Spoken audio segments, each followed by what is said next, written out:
Hello friends. I hope आप सब अच्छे होंगे।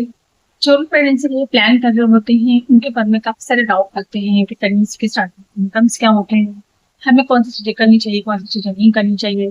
स्टार्टिंग से हम अपनी कैरिंग किस तरीके से करें ताकि प्रेगनेंसी जर्नी जो है वो स्मूथली चल सके, प्रेगनेंसी में हमें किसी तरह की कोई प्रॉब्लम ना हो। चीजें जानना इसलिए इम्पोर्टेंट होता है क्योंकि अगर आप प्रेगनेंसी प्लान कर रहे हैं और आप स्टार्टिंग में कोई गलती ऐसी कर देते हैं, आपको पता ही नहीं है कि आपके सिम्टम्स क्या है प्रेगनेंसी के, आप प्रेग्नेंट हुए हैं या नहीं, ये आपको मालूम नहीं है, आपने कुछ ऐसा खा लिया या फिर आपने कुछ भी ऐसे मेडिसिन ले ली या कुछ भी ऐसे कर लिया जिसकी वजह से आपकी प्रेगनेंसी स्टार्टिंग ही डिसकंटिन्यू हो सकती है। स्टार्टिंग में मिसकैरेज हो जाता है, क्योंकि ऑब्वियस होता है कि प्रेगनेंसी की स्टार्टिंग में आपने सुना होगा, देखा होगा, प्रेगनेंसी के थर्ड मंथ तक इसलिए बोला जाता है कि आपको बहुत ज्यादा कैरी करने की जरूरत होती है, क्योंकि बहुत ज्यादातर मिसकैरेज होते हैं जो स्टार्टिंग मंथ में ही होते हैं। वो इसीलिए होते हैं क्योंकि हमें कुछ लोगों को ये मालूम ही नहीं होता है कि उनकी प्रेगनेंसी जर्नी स्टार्ट कब से हो रही है।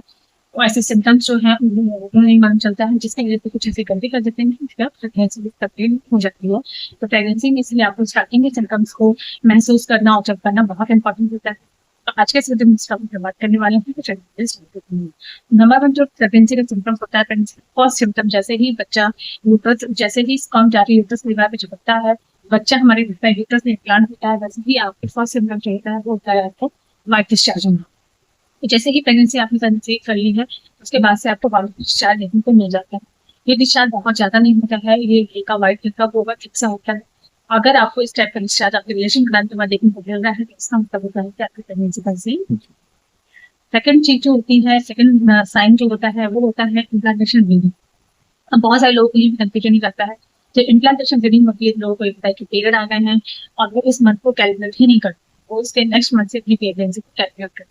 लेकिन जो ब्लीडिंग होती है, अगर आपने प्रेगनेंसी कंसीव कर लिया है, बच्चा इम्प्लांट हो गया है आपके पेट में, तो जो ब्लीडिंग होती है पीरियड की ब्लीडिंग वो इम्प्लांटेशन होती है। इम्प्लांटेशन ब्लीडिंग होती है बहुत ही लाइट होती है और बहुत ही कम होती है। पीरियड के कंपेरिजन में जैसे पीरियड में आपको जो ब्लीडिंग होती है उसका कलर जो होता है वो बहुत डार्क होता है और साथ ही साथ जो फ्लो होता है वो बहुत हैवी फ्लो होता है। लेकिन इम्प्लांटेशन ब्लीडिंग में जो फ्लो होता है बहुत नॉर्मल होता है, बहुत लाइट होता है और उसका कलर भी होता है एकदम हल्के पीके स्टेज में होता है। इस तरह की ब्लीडिंग अगर रिलेशन कराने के बाद इसका मतलब होता है कि प्रेगनेंसी कंसीव हो चुकी है। सेकंड रीजन ये, सेकंड ये भी होता है कि अगर जैसे जो इम्प्लांटेशन ब्लीडिंग होती है वो आपको पीरियड से काफी दिन पहले ही आता है। पीरियड जो होते हैं वो आपके जो पीरियड सर्कल डेट स्टेट पे आते हैं। जो इम्प्लांटेशन ब्लीडिंग होती है अगर प्रेगनेंसी कंसीव हो चुकी है तो वो पहले ही आ जाती है, तो आप इससे भी अंदाजा लगा सकते हैं, इससे पता कर सकते हैं कि आपकी इम्प्लांटेशन ब्लीडिंग है ना कि आपकी पीरियड। नेक्स्ट चीज होती है आपकी इम्प्लांटेशन पेन। जैसे ही प्रेगनेंसी हमारी कंसीव हो जाती है वैसे हमें इम्प्लांटेशन पेन होता है। इम्प्लांटेशन पेन कैसा होता है, पेन के जो इम्प्लांटेशन पेन होता है वो आपके पेट के लोअर एंडोमेन में होता है, पेट के पिछले हिस्से में होता है। वो बहुत हल्का सा खिंचाव खिंचाव पेन होता है, बस लगेगा जैसे कोई नस खींच रही है, वैसे बहुत खिंचाव होता है। हाँ, पेन जो होता है बहुत ही हल्का होता है। पीरियड का पेन जो होता है वो बहुत ज्यादा होता है, वो आपकी बॉडी पूरे बॉडी में होता है, पहले बहुत ज्यादा होता है। इससे भी आप डिफ्रेंशिएट कर सकते हैं कि पीरियड का पेन है फिर इम्प्लांटेशन पेन। तो इम्प्लांटेशन पेन जो होता है वो भी इससे आपको कुछ दिन पहले ही हो जाता है, जो पीरियड से, जैसे आपके पीरियड 30 डेज 20 डेज 8 डेज पे आते होंगे तो जो इम्प्लांटेशन पेन होता है वो आपको 10 दिन 5 दिन पहले ही हो जाता है। अब वो बहुत ज्यादा नहीं होता है, तो इससे भी आप पता लगा सकते हैं कि ये आपकी इम्प्लांटेशन पेन है, न कि आपकी पीरियड का पेन है। नेक्स्ट सिम्टम होता है आपके ब्रेस्ट में चेंजिंग। ठीक है, क्या होता है कि जैसे ही हमारी प्रेगनेंसी कंसीव होती है हमारे ब्रेस्ट में भी आपको चेंजेस दिखते हैं। ब्रेस्ट जो होता है बहुत भारी सा लगने लग जाता है, आसपास का एरिया जो होता है निपल के आसपास का एरिया काफी डार्क हो जाता है। ऐसा इसलिए होता है कि हमारी बॉडी में जो भी हार्मोन चेंज हो रहे होते हैं जिसकी वजह से आपको ब्रेस्ट में भारीपन देखने को मिल सकता है। तो अगर आपको ऐसे महसूस हो रही है कि आपका ब्रेस्ट भारीपन दिख रहा है, कड़क सा हो रहा है, आपका आसपास के एरिया ब्लैक हो रहा है बहुत ज्यादा, तो इसका मतलब होता है कि आपकी प्रेगनेंसी हो चुकी है। नेक्स्ट सिम्टम्स होता है कि आपको अचानक से बहुत ज्यादा ही एसिडिटी। देखिए, प्रेगनेंसी में जब आपको प्रेगनेंसी कंसीव हो जाती है तो उसके बाद हमारी बॉडी में प्रोजेस्टेरोन, बीटा ये सारे हार्मोन के लेवल जो होता है वो बहुत ज्यादा हो जाता है। इसकी वजह से आपको बहुत ज्यादा एसिडिटी की भी प्रॉब्लम होती है। तो अगर आपको ऐसा लग रहा है कि एसिडिटी अचानक से बहुत ज्यादा हो रही है तो इसका भी मतलब होता है कि आपकी प्रेगनेंसी कंसीव हो चुकी है। नेक्स्ट सिम्टम्स होता है नौजा से फील होना। देखिए, प्रेगनेंसी में आपको वॉमिटिंग नौजा स्टार्टिंग होती है, जैसे प्रेगनेंसी कंसीव होती है तो उस टाइम आपको वॉमिटिंग नहीं होगा, आपको नौजे से फील देगा, यानी कि आपको वॉमिटिंग वॉमिटिंग से लगेगा बट वॉमिटिंग होती नहीं है, तो जैसे कि नौजा वॉमिटिंग होती नहीं है, आपको बार बार ऐसा लगेगा कि आपको वॉमिटिंग से फील होगा जैसे कि नौजा करते हैं। तो अगर इस टाइप की चीजें भी सब हो रही है तो इसका मतलब है कि इनसे कंसीव हो चुकी है। नेक्स्ट सिम्टम्स होता है आपको मूड स्विंग्स होना। तो देखिए, जैसे कि हमारी बॉडी में हार्मोन का लेवल डिसबैलेंस होता है और कुछ हार्मोन चेंज हो रहे होते हैं, इसकी वजह से बहुत ज्यादा मूड स्विंग्स होता है। कभी भी आपको अचानक से रोना आने लग जाएगा, बहुत ज्यादा इरिटेशन बचेगी, हर बात पे गुस्सा आना, ये सारी चीजें अगर आपके साथ हो रही है तो इसका मतलब है कि आपके प्रेगनेंसी में जो भी हार्मोन चेंज हो रहा है आपकी बॉडी में, उसकी वजह से आपको इस तरह के मूड स्विंग्स होते हैं। नेक्स्ट सिम्टम्स होती है आपको बार बार यूरिन पास करना।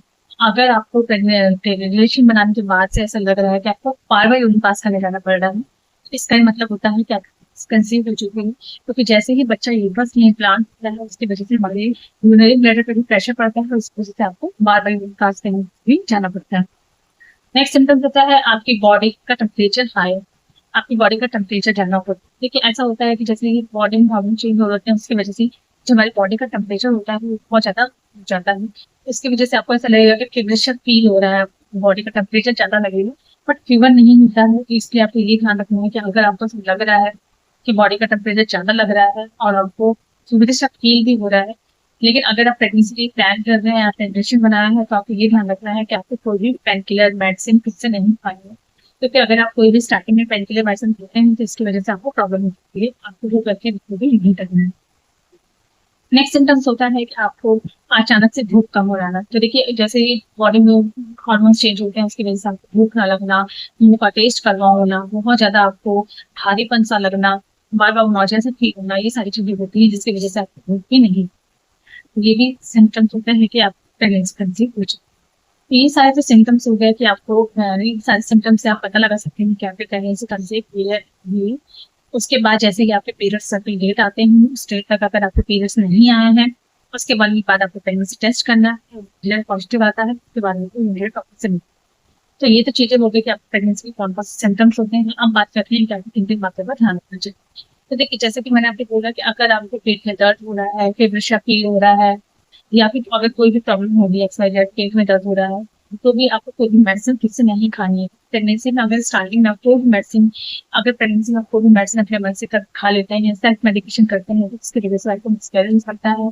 बच्चे के लिए चीजें अच्छी नहीं होती है, इसलिए आपको कोई भी मेडिसिन नहीं खानी। नेक्स्ट की जैसे ही आपका प्रेगनेंसी टेस्ट पॉजिटिव आ जाए उसके बाद से आपको तुरंत डॉक्टर से मिलना है।